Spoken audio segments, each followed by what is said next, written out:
রাখির এই পবিত্র বন্ধনে ভাই বোনের ভালোবাসা থাকুক সারা জীবন অটুট।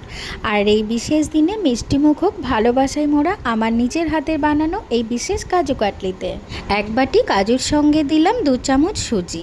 কাজুর বাড়তি তেলটা ব্যালেন্স করে, তাই কাজু গুঁড়ো করাও সহজ। এবার প্যানে দিয়ে দিলাম 1 বাটি কাজুর তুলনায় হাফ বাটির একটু বেশি চিনি, সঙ্গে চিনির অর্ধেক পরিমাণ জল। চিনি আর জল ফুটে উঠলেই দিয়ে দিলাম কাজুর গুঁড়ো। সবটা ভালোভাবে নেড়ে দিয়ে দিলাম 2 চামচ ঘি। আবার নাড়তে নাড়তে যখন মিশ্রণটা শুকনো শুকনো হয়ে এলো তখন নামিয়ে নিলাম। গরম থাকতেই ছুরি দিয়ে এপাশ ওপাশ করে একটু ঠান্ডা করে হাতে নিয়ে ভালোভাবে মেখে নিলাম। এবার বেলে সুন্দর একটা শিট তৈরি করে ওপর থেকে দিয়ে দিলাম রূপালি ছোঁয়া। সবশেষে ডায়মন্ড শেপে কেটে নিলেই তৈরি আমার উৎসবের স্পেশাল কাজু কাটলি।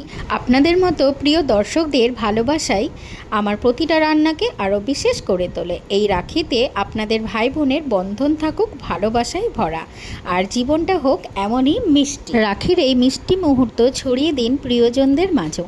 ভিডিওটা ভালো লাগলে শেয়ার করে দেবেন। সবাইকে জানাই রাখি পূর্ণিমার অনেক শুভেচ্ছা।